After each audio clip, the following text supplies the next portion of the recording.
በመጀመሪያ ክቡር ዶክተር ጌታቸው ፈለቀ ይህ ቤተክርስቲያን ለ13 ዓመታት ሲመሩ ይሰሩ ሲያሰሩ ቆይተው ለምርቃን ዋዜማ እንኳን አደረሰዎት እላለሁ።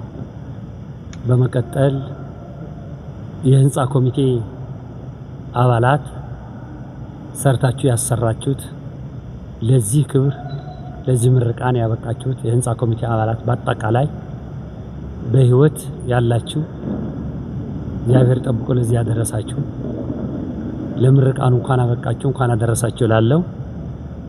ለዚህ ህንጻ ደግሞ ጀምረው በህይወት የሌሉ ወንድሞቻችን ነገ እናስመርቃለን ብለው አጋጣሚ እግዚአብሔር የቀደማቸው ወገኖቻችን ደግሞ ነፍሳቸው ይማረልን።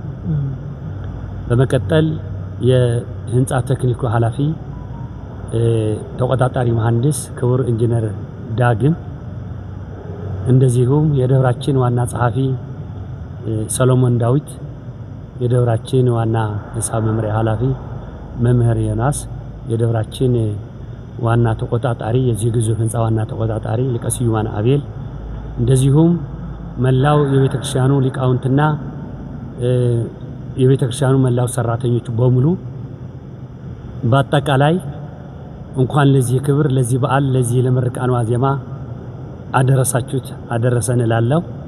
በመቀጠል ወንድሞቼ የሚዲያ ኃላፊዎች ለዚሁ ሰዓት በመስጠት ቤተክርስቲያናችን ናት ለዓለም እናስተዋውቃለን ብላችሁ ሰዓቱ አክብራችሁ በዚህ ላይ በዚህ ቅዱስ ስፍራ ላይ የተገኛችሁ እድለኞች የዚህ ታሪካዊ የሆነ ቤተክርስቲያን ለማስተላለፍ የመጣችሁ ወንድሞቻችን እንኳን በሰላም መጣችሁ እላለሁ። ሌላው ሰብ ይውየጥን ወእግዚአብሔር ይፈጽም ነው። ሰው ይጀምራል እግዚአብሔር ይፈጽማል። ሰዎች ህንጻ ለመስራት ከተነሳሱ እግዚአብሔር ያለበት ስራ እግዚአብሔር ይፈጽማል። በብሉይ ኪዳን የታደለ ህንጻ የሰራ በመጽሐፍ ቅዱስ የምናነበው በእግዚአብሔር የተሰጠው ሰሎሞን ነው። እንግዲህ ሰሎሞን የብሉይ ኪዳን ህንጻ ቤተ መቅደስ የሰሎሞን ቤተ መቅደስ ተብሎ በእስራኤል ምድር የኖረው ህንጻ ሰሎሞን ነው ያነጸው። እንግዲህ ከሱ በፊት የነበረው ዳዊት ጽላተ ሙሴ ለማኖር ለማስከበር ብዙ እንጨት ሰብስቦ ነበረ፣ ብዙ ድንጋይ ሰብስቦ ነበረ። ነገር ግን እግዚአብሔር አልፈቀደ። አኮ ዘትነድቅ ነው ያለው። አንተ አታንጽም አላ ዘይወጽም ሐውቄከ ከአብራችህ የሚወለደው ሰሎሞን ነው የሚሰራው ቤተ መቅደስ ብሎ እግዚአብሔር እንደነገረው ቤተ መቅደስ የሰራው ቀዳማዊ ለ40 ዘመናት ያነጸው አለ የተባለ ቤተ መቅደስ ጽላተ ሙሴ ወይም ታቦተ ሕጉ የሚያስቀምጥበት የመጀመሪያ ንጉሥ ሰሎሞን እስራኤላዊ ነው የሰራው ማለት ነው። እንግዲህ እሱ እድለኛ ነው፣ አባቱም አልተፈቀደለት። እንግዲህ ብዙዎች ቤተ መቅደስ ለመስራት ቢፈቅዱም እግዚአብሔር ሳይፈቅድ አይሆን። ስለዚህ እኔና እናንተ እግዚአብሔር ፈቅዶልን ዛሬ ይህ ቤተ መቅደስ አለ የሚባል በእውነት ሰሎሞን በመጽሐፍ ቅዱስ ነው የምናነበው የምናውቀው። ነገር ግን ይህ ህንጻ የሰሩ ደግሞ በአካል የምናውቀው እነ ዶክተር ሌሎችም ባለሙያዎች ሰሎማውያን ናቸው። እንደ ሰሎሞን የዘመኑ ሰሎሞን ናቸው። እነሱ ዕውቀታቸው በእውነቱ የኢትዮጵያ ኢንጂነሮች፣ የኢትዮጵያ ሊቃውንት፣ የኢትዮጵያ ምሁራን ይህ ህንጻ በእውነት በዓለም ካሉ ህንጻ የሚበልጥ የማያንስ የሆነ ለከተማችንም ውብ የሆነ ህንጻ ሰርተን ለዚህ እድል ደርሰናል። እንደሆ ለፊታችን 16 እና 17 ብፁዕ ቅዱስ አቡነ ማትያስ ቀዳማዊ ፓትርያርክ ሊቃነ ጳጳሳት ሊቀ ጳጳስ ዘአክሱም ወዕጨጌ ዘመንበረ ተክለ ሃይማኖት ብፁዓን ሊቃነ ጳጳሳት በተገኙበት እንዲመረቅ ፕሮግራም ተይዞ እነሆ በዝግጅት ላይ እንገኛለን። በዝግጅት ላይ ሁላችን እንድትገኙ እያልኩ እንኳን ደስ አለን እንኳን ደስ አላችሁ። እንግዲህ የቴክኒኩ ክፍል ዋናው የዚህ ቤተክርስቲያን ዘልህቀ በውስጤታ የአመር ህጋጋታ ነው። እኔና ጓደኞቼ ልጆቻችን የተወሰነ በመሃል ላይ ነው የመጣነው። ነገር ግን ከመጀመሪያው ጀምሮ ውሃ ከጥሩ ነው፣ ውሃ ከምንጭ ነው። እንግዲህ ከምንጭ ጀምረው ከጅምሩ ጀምረው የነበሩት በሙያ በእውነት ዶክተር ጌታቸው ደከመኝ ሰለቸኝ ሳይሉ ዶክተር ኢንጂነር ዲያቆን ጌታቸው ክህነቱም ሙያውም ሁሉም አተባብረው የያዙ ኢትዮጵያዊ ወንድማችን ደከመኝ ሰለቸኝ ሳይሉ እስካሁን ድረስ ከመጀመሪያ ጀምረው የሰሩት ያነጹት የመሩት ስላሉ የቴክኒኩና ያጀማመሩ በአጠቃላይ እሳቸው እንዲናገሩ ጋብዛለሁ። እኔ በመጨረሻ እድል ካለ በመጨረሻ ሰጥኛላችሁ። እግዚአብሔር አባታችን መልአከ መንክራት ኃይሌ አብርሃ የደብራችን ዋና አስተዳዳሪ፣ ክቡራን አባቶች፣ ሊቃውንተ ቤተክርስቲያን፣ ካህናት እንዲሁም የጽሕፈት ቤቱ ኃላፊዎች ሁላችሁም እንዲሁም ደግሞ ይህን ስራ ሲሰራ በተቆጣጣሪነት በአማካሪነት የሰሩ ዳግም ኢንጂነሪንግ ሁላችሁም እንዲሁም እናንተም የሚዲያ አባላት ይህ ቀን ደርሶ በዚህ ዕለትና በዚህ ሰዓት እግዚአብሔር ወዶና ፈቅዶ ስላገናኘን እግዚአብሔር የተመሰገነ ይሁን። ቅድም አባታችን እንዳሉት ይሄ ለ13 ዓመታት ተጀምሮ አሁን ለምረቃ የበቃው ህንጻ ቤተክርስቲያን ሙሉ በሙሉ ገንዘባቸውን አውጥተው ምናልባትም በጣም እየተቸገሩ ግን ቤተክርስቲያናቸውን ለመስራት የኢትዮጵያ ኦርቶዶክስ ተዋሕዶ ቤተክርስቲያን አማኞች ናቸው። አንድም ገንዘብ ከሌላ የመጣ የለም፣ በበጀትም የተያዘ አልነበረም። እንግዲህ ቀደም ሲል ከመነሻው ለመናገር ያህል በ2004 ዓመተ ምህረት የዚህ ደብር አስተዳዳሪ ሆነው የመጡት መልአከ ምህረት ዘካርያስ አዲስ ብፁዕ ቅዱስ አቡነ ጳውሎስን ፓትርያርክ ርዕሰ ሊቃነ ጳጳሳት ዘኢትዮጵያ ወእጨጌ ዘመንበረ ተክለ ሃይማኖት ሊቀ ጳጳስ ዘአክሱም የነበሩትን በአካል አስመጥተው በ2004 የመሰረት ድንጋይ እንዲኖር አደረጉ። ይሄ ከመደረጉ በፊት ግን ካህናቱን፣ ሊቃውንቱን እንደዚሁም ዋና የሚባሉ ምዕመናንን ቤተክርስቲያን የሚረዱትን ሰብስበው ቤተክርስቲያን መስራት እንደሚያስፈልግ በመተማመን የተጀመረ ነው። ከዛም እንግዲህ የህንጻ አሰሪ ኮሚቴ እንዲቋቋም ተደረገ። በ2004 መሰረት ተቀምጦ ስራው ግን የተጀመረው የቁፋሮ ስራ የተጀመረው መጋቢት 2005 ነው። ስለዚህ ስንት ዓመት ይሆናል ማለት ነው? 12 ዓመት ከ10 ወር አካባቢ ይሆናል ማለት ነው። እና ይህ ህንጻ የምታዩት ሙሉ በሙሉ ለመስራት ዲዛይኑ መታወቅ ነበር ከመጀመሪያው።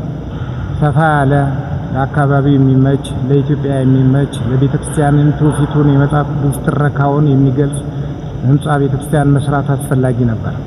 በመሆኑም በኢትዮጵያ ውስጥ ያሉ ህንጻ ቤተክርስቲያኖች ምን ይመስላሉ? አሰራራቸውስ ምን ይመስላል? እንደምታውቁት 3 የቤተክርስቲያን አሰራር አለ።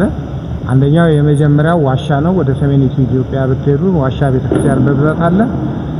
ይሄ ደግሞ ሰቀላ ቤተክርስቲያን የምንለውና ወይንም ደግሞ ካቴድራል የሚባል አለ። እንዲሁም ደግሞ ክብ ቤተክርስቲያን የሚባል አለ።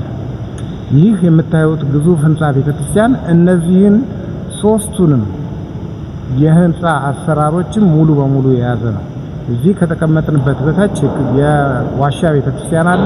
አሁን ያለንበት የካቴድራል ወይንም የሰቀላ ቤተክርስቲያን አለ። ፎቁ ላይ ደግሞ በምንወጣበት ጊዜ ደግሞ ዙሪያውን መቅደሱን በመሃሉ አድርጎ የሚዞር ክብ ቤተክርስቲያን አለ ማለት ነው። ህንጻ ቤተክርስቲያኑ ያረፈበት ቦታ 3534 ካሬ ሜትር ሲሆን እነዚህ ቅድም የጠቀስኳቸው የቤተክርስቲያን ክፍሎች በሙሉ ሲደመሩ ከ7000 ካሬ ሜትር በላይ ነው። ስለዚህ ምን ያህል ግዝፈት እንዳለው ማወቅ ትችላላችሁ ማለት ነው። እንዲሁም እያንዳንዱ ምሰሶም ይሁን አምድ ወይንም ክፍል የቤተክርስቲያንን ትረካ እንዲህ ተደርጎ ነው የተሰራው። ይሄ ታላቁ ጉልላት የምታዩት ቅድስት የምንለው ከመሬት ወደ ላይ 64 ሜትር ወደ ላይ ቁመቱ የተመዘዘ ነው። የእመቤታችን የቅድስት ድንግል ማርያምን በዚህ በኋላ ስጋዋው የኖረችበትን እድሜ የሚገልጽልናል።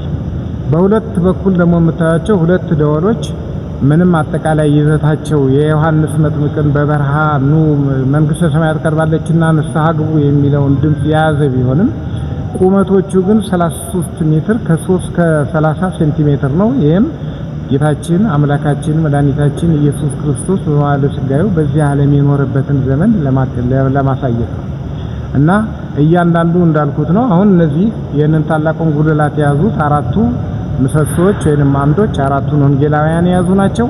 ከስር ደግሞ እንደምታዩቸው 10ቱ ቃላተ ኦሪትንና 6ቱ ቃላተ ወንጌል እንዲገለጽ ሰው እዚህ መጥቶ ተምሮ እንዲሄድ የግድ የሚማረው እዚህ ከመጣ ማንኛውንም ነገር ማወቅ ስላለበት ነው እና እንደዚህ እንዲያደርግ ተብሎ እነዚህ 10ቱ ቃላተ ኦሪትና 6ቱ ቃላተ ወንጌል እንዲጻፉ ተደርጎበታል። በስዕል ረገድ የመጀመሪያው ስዕል ያው የተለመደው የሸራ ላይ ስዕል ነው። ውስጡ ሙሉ በሙሉ በሸራ ላይ ስዕል አምሮበታል። ማየት ትችላላችሁ። እጅግ በጣም ድንቅ የሆነ ነው። መስቀሎቹ አዳዲስ ናቸው። በኢትዮጵያ ውስጥ ከትውፊቱ ባይወጣም ለኛ ቤተክርስቲያን ግን እንደ መለያ እንዲሆንልን መስቀሎቹ የተለዩ ናቸው። ሐረጎቹም እንደዚሁ የተለዩ ናቸው። ቀጥሎ ደግሞ መስታወቶችን ማየት ትችላላችሁ። የመስታወት ላይ ስዕሎች አሉን። በኋላ በሙቀት በሰው ትንፋሽ እንዳይጠፉ በሁለት መስታወቶች መካከል ታሽጎ የተሰሩ መስታወቶች ናቸው። እነዚህ ይሄ ስዕል አለን ማለት ነው። ቀጥሎ ደግሞ በውጭ በኩል ስንሄድ ደግሞ የሞዛይክ ስዕሎች አሉ። ዙሪያውን በሞዛይክ ስዕል ያጌጠ ነው።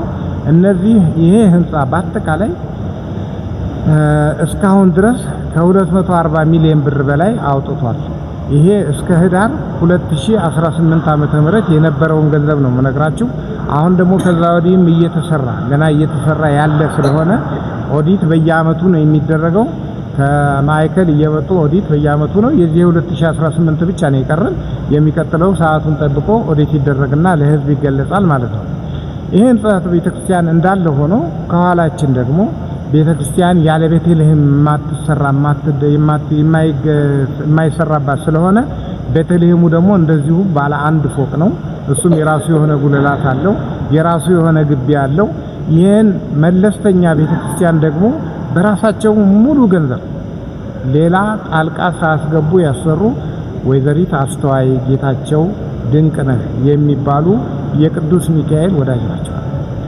ይህንን ለብቻ የተናገርኩበት ምክንያት ለብቻው የተሰራ በመሆኑ ነው እንጂ በዚህ ቤተክርስቲያን ውስጥ ከትንሹ ገንዘብ ጀምሮ ዕቃዎችን ከማቅረብ ጀምሮ በአካል መጥቶ ከመሳተፍ ጀምሮ የኢትዮጵያ ኦርቶዶክስ ተዋሕዶ ቤተክርስቲያን አማኞች ከፍተኛ የሆነ ገንዘብ አውጥተዋል። ስንጀምረው በ80 ሚሊዮን ብር ያወጣል ተብሎ ነው ያልቃል ተብሎ ነው የተጀመረው በ2004 ግምቱ ሲወጣ። አሁን ቅድም እንዳልኳችሁ 240 ሚሊዮን ብር በላይ ወጥቷል። ከዛ እንግዲህ ሲደመር 3ም ሊደርስ ይችላል ብለን ነው የምንነግራችሁና ይሄ ህንጻው ያረፈበት ቦታ ብቻ ነው። ከፊት ለፊቱ የምታዩት አውደ ምህረት አለ 33 ሜትር በ22 ሜትር 22 ሜትር እንደምታውቁት ስነ ፍጥረትን ነው። 33 ሜትር ቅድም እንዳልኩት የጌታችን የአምላካችን የመድኃኒታችን የኢየሱስ ክርስቶስ እድሜ ነው። እሱን የሚያክል ደግሞ ከ700 ካሬ ሜትር በላይ አውደ ምህረት አለ። ግራናይት ገና ይፈልጋል። አሁን እዚህ ውስጥ ያሉት በሙሉ ጥንቅቅ ብለው ተሰርተዋል። ከሁሉ የሚያስደንቀው ምስጋናውን ወደ ኋላ አደርሳለሁ ብዬ ነው እነማን እዚህ ውስጥ ተሳተፉ የሚለውን በኋላ ለመናገር እሞክራለሁ። ከዚህ የተውኩት ነገር ምንድነው? ጣሪያው ላይ ወደ ላይ ስንወጣ ጣሪያው ሙሉ በሙሉ በእብነ በረድና በግራናይት ያጌጠ ነው። እዛ ላይ ቆርቆሮ የሚባል ነገር የለም። ማንም ሰው ላይ ወጥቶ ማየት ይችላል። እንዲሁም ደግሞ ከመሬት ተነስቶ ጣሪያው ድረስ የሚያደርስ ሊፍት አለው ህንጻ ቤተክርስቲያኑ። ከሁሉም ደግሞ አንዱ ለየት የሚያደርገው ነው በሊፍት የሚወጡት ሸምገል ያሉ እንግዲህ ወደፊት ሸምገል ብለን እድሜውን ከሰጠን እኛም እንጠቀምበታለን። ሊፍቱ ግን ገና አልተሰራም። ሻፍቱ ብቻ ነው ያለው። ነገር ግን ላይ ለመውጣት ራሱን የቻለ ደረጃ ስላለው በእብነ በረድ ያጌጠ ስለሆነ ምንም ነገር የሚያሳፍር ነገር የለውም። ሞቶ ማየት ይቻላል። ከላይ ጀምሮ እስከ ታይ ድረስ ጥንቅቅ ብሎ ተሰርቷል ይሄ ቤተክርስቲያን ማለት ነው። ይሄን ስል እንግዲህ በጣም ዝርዝሩን እተዋለሁ። ጠቅለል ባለ መልኩ ይሄን ከተናገርኩ በኋላ ምን ይቀራል? ዙሪያውን እንደምታዩት ውስጡ ምድረ ግቢው መሰራት አለበት። ክቡር አባታችን የያዙት ፕሮግራም አለ፣ ያወጡት እቅድ አለ። ከሚቀጥለው ከዚህ ከሳምንት በኋላ እሳቸው ባወጡት መሰረት ይሄንን ዙሪያውን ውስጥ ያለውን ምድረ ግቢውን ለመስራት ደግሞ ምዕመናንን እናስቸግራለን ማለት ነው። በዚህ ምድረ ግቢ ውስጥ ብዙ የሚሰሩ ነገሮች አሉ። ፏፏቴ አለ፣ የመኪና ማቆሚያ አለ፣ የግቢ ውስጥ መብራቶች አሉ። እንደዚሁም እንግዲህ እያንዳንዱ ቦታ የምዕመናን ማረፊያ አለ። ዲዛይኑን ተከትሎ ደግሞ መሰራት መተከል ያለባቸው ዛፎች እጽዋት አሉ። እንደዚሁም ትልልቅ ሁለት ታላላቅ የሆኑ ቅስቶች አሉ። ቅስቶቹ ከዚህ በፊት እንደተለመደው ዝም ብሎ የመኪና ወይንም የሰው መግቢያና መውጫ ብቻ እንዳይመስላችሁ በውስጣቸው እያንዳንዳቸው አራት ሱቆች አላቸው። ስለዚህ ጧፍ ዕጣን መግዛት የሚፈልግ ከውጭ ሲታይ በሚታይ ነገር የለውም። ልክ ይሄንን ቤተክርስቲያን መስሎ ነው፣ በሱ መልክ ነው የሚያልቀው። ጅምሩን ማየት ትችላላችሁ። አንዱ በስተደቡብ በኩል ያለው ተጀምሯል። ያ እንግዲህ አሁን ገንዘብ በማጣት ነው የቆመው። ይሄ ይቀጥላል ማለት ነው እና ከዛ ቀጥሎ ደግሞ ለዚህ ህንጻ ቤተክርስቲያን የሚያስፈልግ ኤሌክትሪክ ቢቋረጥ ራሱን የቻለ ጄነሬተር የለንም እና ይሄ ጄነሬተር ክብደቱ ምን ያህል የኤሌክትሪክ ኃይል እንደሚፈልግ መንገር እንችላለን። የሚፈልግ ሰው የሚችል ሰው ይሄን ነገር እንዲያሰራልን ነው። ቅድም እንደተባለው የውጪው ይሄ አውደ ምሕረቱ ወደ 15 ሚሊዮን ብር ግራናይት ይፈልጋል። ዋጋውን አውቀናል፣ ገንዘብ ስላጣን ነው የቆምነው እና እነዚህ ነገሮች የሚሰራልን ከተገኘ በቅዱስ ሚካኤል ስም እንጠይቃለን። እንግዲህ በዚህ ይሄንን ነገር እዚህ ቦታ ለማድረስ በጣም ብዙ አካላትና ግለሰቦች ናቸው የተሳተፉት። ሁሉንም መጥራት አይቻልም ይሆናል። በአጠቃላይ ለመጥራት ግን መጀመሪያ ነገር ምእመኑ የህንጻው ባለቤት ስለሆነ መመስገን ያለበት የኢትዮጵያ ኦርቶዶክስ ተዋሕዶ ቤተክርስቲያን እምነት ተከታይ ሙሉ በሙሉ ነው፣ ከውጭም ያሉትም ከውስጥም ያሉትም። ሁለተኛ ካህናቱ ናቸው። እዚህ ያሉት አባቶች ካህናት በጣም የሚገርማችሁ ለ13 ዓመታት ስንሰራ ከመርዳት ደሞዛቸውን አውጥተው ከመርዳትና እንዲሰራ ከመፈለግ በስተቀር አንድም ቀን በዚህ ጉዳይ ላይ ጭቅጭቅ ተነስቶ አያውቅም። እግዚአብሔር ይስጥልን። እነሱም ለዚህ በመድረሳቸው እግዚአብሔር የተመሰገነ ይሁን። ቀጥሎ በዚህ ግቢ ውስጥ ያሉት የሰንበት ትምህርት ቤት ወጣቶች ፍኖተ ጽድቅ ዘደብረ ጽባህ የሚባሉ በአካባቢ ያሉ የዚህ የአልታድ አካባቢ ወጣቶች እነዚህ ሁሉ ለዚህ ህንጻ ቤተክርስቲያን ያቀረቡትና ያበረከቱት አስተዋጽኦ ከፍተኛ ስለሆነ እጅግ በጣም ሊመሰገኑ ይገባቸዋል ብዬ አስባለሁ። ሌላው ትልቁ አመራር ነው። መጀመሪያ ያስጀመሩት መልአከ ምሕረት ዘካርያስ እሳቸው ከሄዱ በኋላ ደግሞ ይሄንን ለዛሬ እግዚአብሔር ወዶና ፈቅዶ በእነዚህ 2 ዓመታት ከሁሉም በላይ ነግራቸዋለሁ ከ2 ዓመታቱ እጅግ በጣም ብዙ ገንዘብ የተሰበሰበበት እጅግ በጣም ብዙ ስራ የተሰራበት ወጣቶቹ እጅግ በጣም የደከሙበት ሌትና ቀን ተደከመን ሰለቸን ሳይሉ እኛን በእድሜ ጠንከር ያልነውን ሰዎች እያበረታቱ ህዝቡንም እንደዚህ እያስመጡ ስራ የሰሩበት ስለሆነ እነዚህ በጣም ይመሰገናሉ። እነዛ በዚህ 2 ዓመት ውስጥ ደግሞ እንዳልኳችሁ መልአከ መንክራት ዘካርያ ኃይሌ አብርሃ ከመጡ በኋላ ቅድም ነግሬያቸው በ2 ዓመት ውስጥ በየአመቱ 12 ሚሊዮን 13 ሚሊዮን ነበር ከህዝብ የምንሰበስበው። አሁን ግን ወደ 100 ሚሊዮን ብር ያህል ተሰብስቦ የተሰበሰበው በዚህ 2 ዓመት ነው። ስራ ላይ የሚያዋለው በዚህ ዓመት ነው። ስለዚህ ትልቁን የምስጋና ድርሻ የሚወስደው አስተዳደሩ በሳቸው ደግሞ እየተመራ ያለው መልአከ መንክራት ኃይሌ አብርሃ ያበረከቱት ትልቅ ነው። እንግዲህ እዚህ ድረስ ከተናገርኩ ሌላ ጥያቄ ካለ መልሳለሁ። ስላዳመጣችሁኝ አመሰግናለሁ። እግዚአብሔር ይስጥልኝ። አመሰግናለሁ። በመጀመሪያ ክቡር አባታችን መልአከ መንክራት ኃይሌ አብርሃ የደብሩ አስተዳዳሪ፣ የዶክተር ኢንጂነር ጌታቸው ፈለቀ የህንጻ ኮሚቴ አሰሪ አስተባባሪ መሪ ናቸው። እኔ ዳግማዊ አብርሃም በሙያ መሐንዲስ የዳግም ኢንጂነሪንግ አማካሪ ባለቤት ነኝ። ካለፉት 8 ዓመት ጀምሮ በዚህ ደብር የነበረውን የማማከር ስራ ረክቤ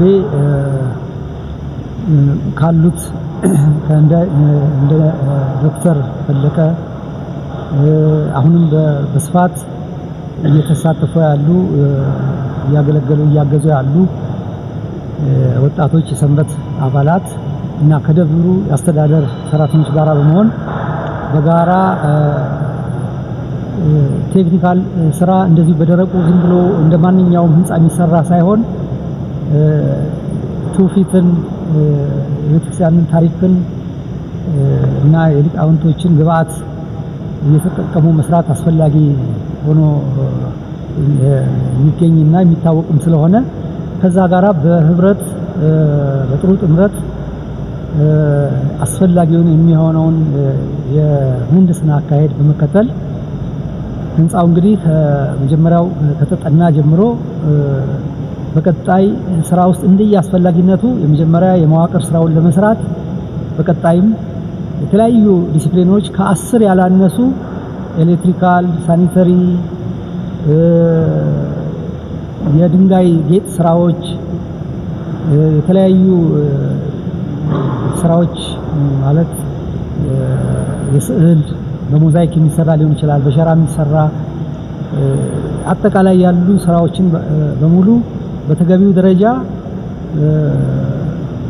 የስራ ውል እንዲኖራቸው በማድረግ ክፍያቸውም በአግባቡ የሰሩት ስራ እየታየ እየተለካ አማካሪ በእኛ በኩል እንዲረጋገጥ እየተደረገ ነው ስራዎች ሲሰሩ የቆዩት። ለዚህ እንግዲህ ለሁላችንም ፈጣሪ እግዚአብሔር ይህንን እድል ስለሰጠን ምናልባት እንግዲህ ከዚህ በኋላ የሚነሱ አንዳንድ ጥያቄዎች ካሉ ብዙዎቹ ነገሮች በሀሳብ ደረጃ ዶክተር ኢንጂነርም አባታችንም ስለገለጿቸው በቀጣይ የሚነሱ ጥያቄዎች ካሉ እነሱን ሀሳብ እንሰጣለን። አመሰግናለሁ። ህንጻ ቤተክርስቲያኑ ጥንቅቅ ብሎ አልቋል። ማለትም ለአገልግሎት ዝግጁ ነው። ህንጻ ቤተክርስቲያኑ ይሄ 3534 ሜትር ካሬ ያረፈበት ከዛ ውጭ ያለው ነው የሚቀረው እና አንድ ነገር ብቻ ነው ከውስጥ የሚቀረው፣ እሱም ሊፍት ነው ብለናል። አገልግሎት እየተሰጠ ያንን ሊፍት ከመጣ ኢንስቶል ማድረግ ይቻላል።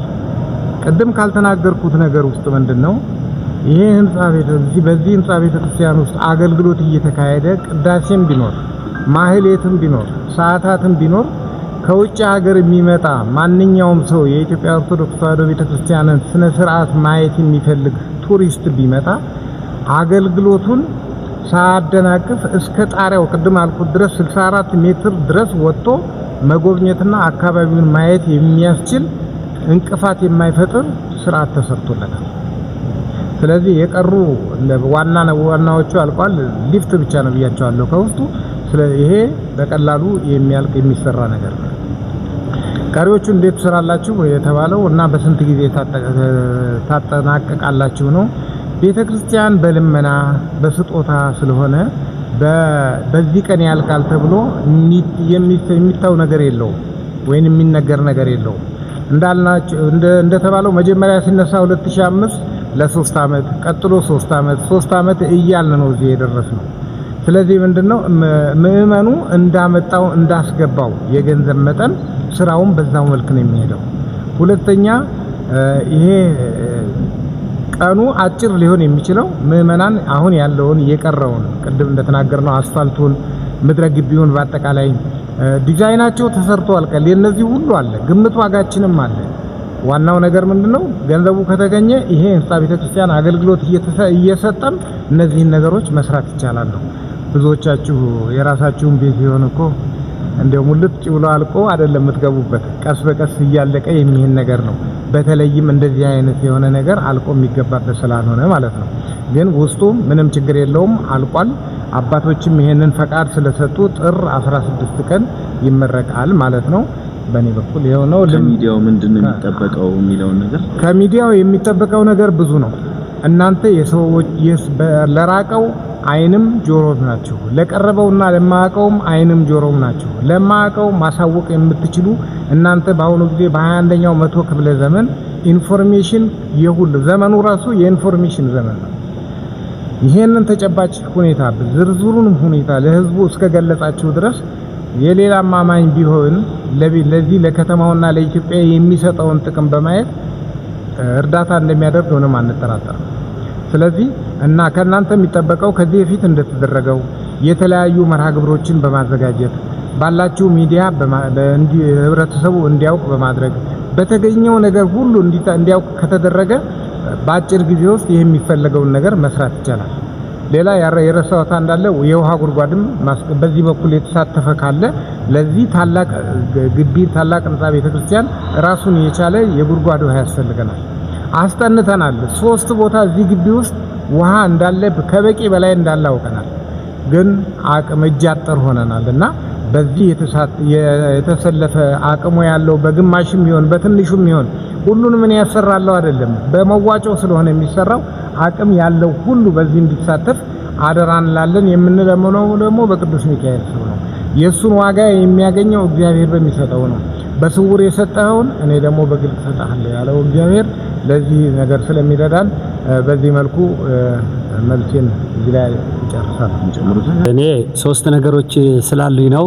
አጋጣሚ ሚዲያ በአውደ ምህረት ስለማናገኘው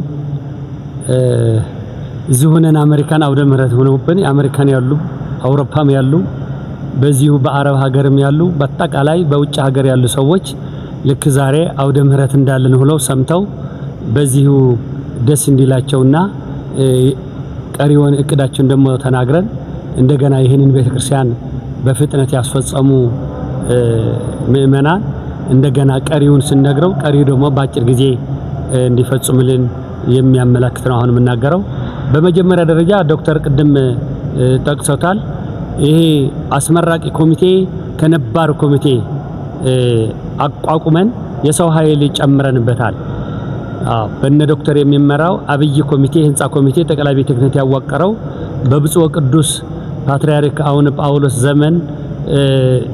ዘመነ ክህነት የነበሩ እነ ዶክተር በዛን ሰዓት ተቋቁመው ከዛ በኋላ ግን አንዳንዱም ከዛ ዓለም እየተለዩ ነበሩ። ሌላም ደግሞ በሽምግልና እንደገና ደግሞ ትኩስ ኃይል መጨመር አለበት ብለን አስመራቂ ኮሚቴ ወጣቶች አሁን የምታዩዋቸው ወጣቶች በጣም ምሁራን ናቸው።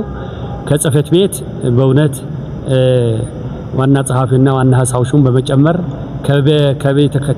ከካህናት ደግሞ አሁን የምታዩዋቸው በዚህ ያሉ ሌሎች ወንድሞች ከካህናት ከሰንበት ትምህርት ቤት ከአካባቢ ወጣቶች ከፍኖተ ጽድቅ ማህበር ሌሎችም ወጣቶች በማቀናጀት ቅድም ዶክተር እንዳለው ከፍተኛ አስተዋጽኦ በማድረግ በዚህ 2 ዓመት የ100 ሚሊዮን ከምናምን ተሰውስቦ ለዚህ ምርቃን በ24 ሰዓት በመስራት ለዚሁ ያበቁ እነዚህ ወንድሞች እና እህቶች ምስጋናዬን አቀርባለሁ በቤተክርስቲያን ስም ማለት ነው።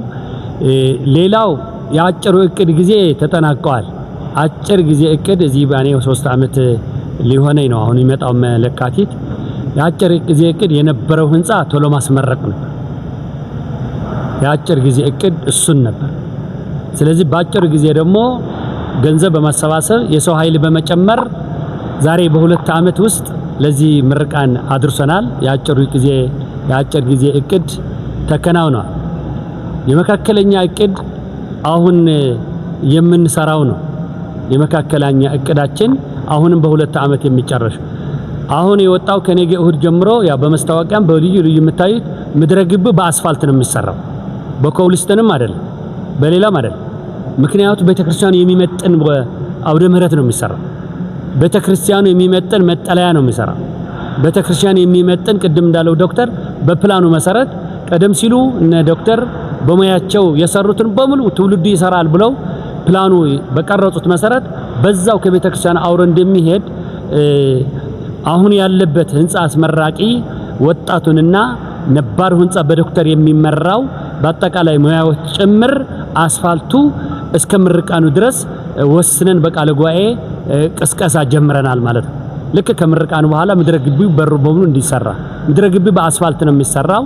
የመኪና መቆሚያው ዘመናዊ ይሆናል ማለት ነው። እሱን አጭር ጊዜ ነው። ሁለተኛ የሰንበት ትምህርት ቤት ፎቅ ነው የምንሰራው። የሰንበት ትምህርት ቤት ስንል እንግዲህ ሰንበት ትምህርት ቤት ማለት ያው ሁሉ ወጣቶች ብዙ ሰው የምናመርትበት ማለት ነው። ባጭሩ ሰው የምናመርትበት በነገራችን ላይ ሰው የስላሴ ፋብሪካ ነው። ስላሴ ፋብሪካቸው ሰው ነው፣ ሰው የማይችለው። የሌሎቹ ፋብሪካዎች ምሁራን ሌሎቹ በኬሚካል ይሰራሉ። ሰው የሚሰራ ምሁር የለም። ስላሴ ብቻ ነው የሰሩን። እኔና እናንተ በስላሴ አርአያ አምሳል የተፈጠርነው የስላሴ ፍጡር ነን እኛ። ስለዚህ ስላሴ ደግሞ ለኛ በእውነቱ በአንድነት በሶስትነት የምናመሰግንበት ይሄ ቤተክርስቲያን የሰጡን ስላሴ ናቸው። አሁን ደግሞ ሰው ደግሞ የምናመርትበት ደግሞ ሰንበት ትምህርት ቤት አዳራሽ ሆነዋል በአሁኑ ሰዓት። በብሉይ ኪዳን ሙክራው ይባላል። ሙክራው አዳራሽ ነው። በዛ ተምረው ደግሞ በቤተ መቅደስ የሚቀድሱበት የሚያገለግሉበት ነው። አሁን ደግሞ በሰንበት ትምህርት ቤት እስካሁን ድረስ የተወሰኑ በዚህ በትምህርት ቤት ዋሻ አካባቢ ያልተመቻቸ ቦታ ነበረ። አሁን ግን ሰበካ ጉባኤውን ህንጻ ኮሚቴውን በአጠቃላይ በጣምራ ከጽፈት ቤት በመናበብ ከ1000 በላይ ካሬ ሜትር በመስጠት ባለ 5 ፎቅ ለመስራት በዝግጅት ላይ እንገኛለን ማለት ነው። እሱ ማለት ብዙ ህፃናት በተለይ የአብነት ትምህርት ቤት በዚህ 2 ዓመት ከ100 በላይ ካህናት ያስቀበለ ያስተማረበት ሰንበት ትምህርት ቤት የአብነት ትምህርት ቤት ትምህርት ያለበት ማለት ነው። ሌላው ብዙ ምዕመናን የምናገኝበት ማለት ነው። ስለዚህ ይህን ፎቅ ደግሞ አውሮ ከአስፋልት ጋር አውሮ የሚሰራ ነው። ስለዚህ እነዚህ ለምንድን ነው የጠቀስኳቸው? በውጭም በውስጥ ሀገር ያላችሁ በእውነት ልጆቻችን የሚማሩበት ነው። ይሄ የሰንበት ትምህርት ቤት አዳራሽ አሁን ከዚህ ህንጻ በኋላ መሰረት ድንጋይ ይቀመጣል። ታጥሮ ተቀምጠዋል ቦታው። ልጆቹ አባላቶቹ ደሞዝ የላቸውም ከሌላ ከራሳቸው ካልሆነ በስተቀር። ነገር ግን ከአባላቱ ብቻ ሳይሆን ለዚህ ቤተክርስቲያን ተመጣጣኝ የሆነ ምዕመናን በእውነት ጥሩ ምዕመናን እንዲኖርበት ከዛሬ ጀምራችሁ በውጭም በውስጥ ያላችሁ ወንድሞች አጋጣሚ ረዳታ ለሰንበት ትምህርት ቤት ደብረ ጽባ ሰንበት ትምህርት ቤት የሚሰራው ህንጻ ረዳታችሁ እንድትለግሱ አስተላልፋለሁ። ሚዲያዎችም ለዚሁ ለሚቀጥለው በሰንበት ትምህርት ቤት ጋባዥነት እርግጠኛ ነኝ እምቢ አትሉም ትመጣላችሁ። ነገር ግን እስከዚያ ድረስ ግን የሰንበት ትምህርት ቤት ህንጻ ፕላኑን አንስታችሁ ለዓለም አሰራጭታችሁ በአጭር ጊዜ እንዲሰራልን ያው እንዲሰራ የራሳችሁ አስተዋጽኦ እንድታደርጉ ነው። አስፋልቱም አሁን ጀምረናል። እያንዳንዱ ሰው ስሙ ይመዘገባል፣ ክርስትና ይመዘገባል፣ ስልክ ይመዘገባል። መዝጋቢዎች በአራት ማዕዘን አድርገን እሁድ ሚካኤል እየተመዘገበ ይሄን ያህል ካይር ሰራለሁ የሚለው ቃል በማስገባት ወደ ስራ ለመጀመር ደግሞ ባለሙያዎቹ ደግሞ በምህንድስና ስራ የሚሰሩ በህንጻ ተቋራጭ የሚሰሩ ደግሞ እነ ዶክተር ይመሩታል። ስለዚህ ይህንን ደግሞ ለመስራት ይሄ አስተዋጽኦ እንድታደርጉልን ነው የማስተላልፈው። የመጨረሻው ዘመናዊ ትምህርት ቤት ነው።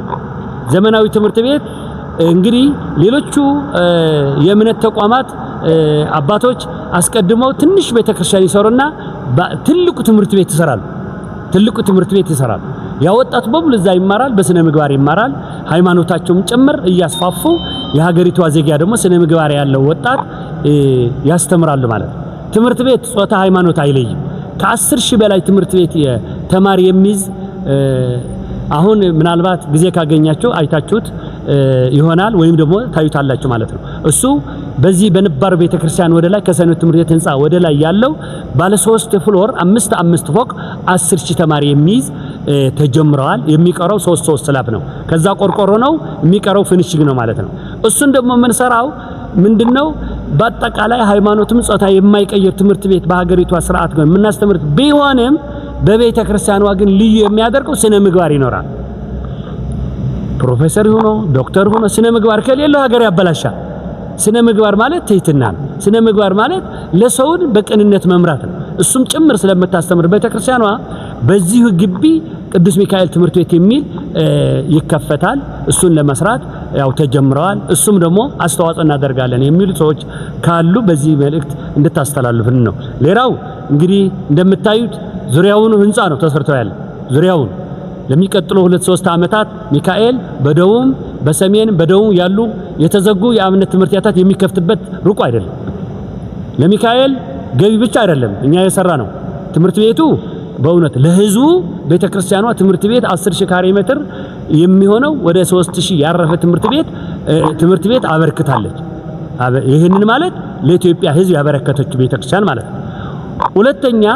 ሁለተኛ ደግሞ በዙሪያው ደግሞ የሚገኙ ፎቆች የሚሰሩ ወደፊት የተሰሩበት ገንዘብ ከመለሰ በኋላ ለቅዱስ ሚካኤል ማስተዳደር ብቻ አይደለም።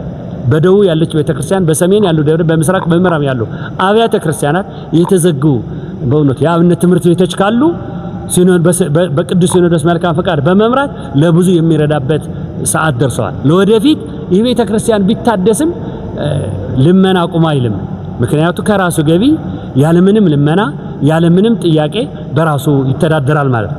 የሚቀጥለውም ደግሞ ዘመናት ደግሞ ከልመና ከሙዳይ ምጽዋት ተላቆ ይሄ ቤተክርስቲያን በራሱ እንዲተዳደር አድርገ ሌላው ቦታውን ለማስከበር ትልቅ ሚና ተጫውቶ ቦታውን ዙሪያውን ከ7 ፎቅ በላይ ተሰርቶ ልዩ ስራ ነው ያለው። ይሄ ሁሉ ግን በዚህ ቤተክርስቲያን ለየት የሚያደርገው ማህበረ ካህናቱ ሰንበት ትምህርት ቤት ወጣት ሰላም ስለሆነ ሰላም ደግሞ ያሉ አባቶች ሰላማውያን ስለሆኑ እዚህ የሰሚሲ ካህናት ያሉ አባቶች በእውነት ነው የምላችሁ በፍቅር ነው የሚኖሩት። ሁሉንም ያለምንም ልዩነት ተስማምተው በእውነቱ ስራቸውን አውቀው በእውነት የተማሩ እንደገና ደግሞ ለየት የሚያደርጋቸው በፍቅር ሰሚሲ ሚካኤል እንዲሆነ ተብሎ በሚዲያም ይሁን በቤተ ክህነት ተሰምቶ ያውቅ።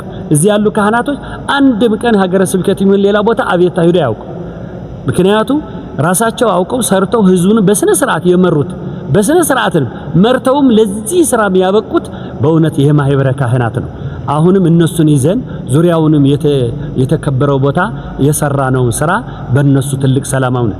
ሌላው ወጣቱ ሰላም ስለሆነ ነው እና ቅዱስ ሚካኤል ለየት የሚያደርገው በልማት በአገልግሎት በሙያ እንደገና ደግሞ በሀብት ለራሱ ሳይሆን ሌላ የሚተርፍበት ደረጃ ላይ ደርሰዋል። አሁን ግን ወደዛ እስከምንደርስ ድረስ አሁን የነዚህ መካከለኛ እቅዶች አስፋልትና የሰንበት ትምህርት ቤት ህንጻ ለሁላችሁ አስተዋጽኦ እንድታደርጉና ሁሉንም እንድትነግሩልን በእውነቱ የአባትነት መልእክቴን አስተላልፋለሁ። ሁለተኛ ነው የመጨረሻው ፊታችን 16 እና 17 የምንመረቅበት ሰዓት ደርሰዋል። ምክንያቱም ኢትዮጵያውያን በእውነቱ የምናውቀው ስንት ብለን ወረቀት እናድላለን የምናውቃቸው ወረቀት እናድላለን በተለያየ ነገር በተለይም በውጭም በውስጥ ሀገር ያላችሁ ይህ በዓል ታወተ ህጉ ከነበረበት መቃኘ ቤተክርስቲያን ወደ ታላቁ ካቴድራል የሚገባበት ጥር 16 ቀን ነው። ስለዚህ በበዓሉ ተገኝታችሁ በውጭም በውስጥም ያላችሁ በእውን መላው የኢትዮጵያ ኦርቶዶክስ አማኞች በበዓል ላይ እንድትገኙልን ጥሪያችንን እናስተላልፋለን። በዓሉ የሰመረ የደመቀ እንዲሆን የሁላችን ጸሎት እንዲያደርገው እግዚአብሔር ቅዱስ ፈቃድ ይሁንልን። አመሰግናለሁ።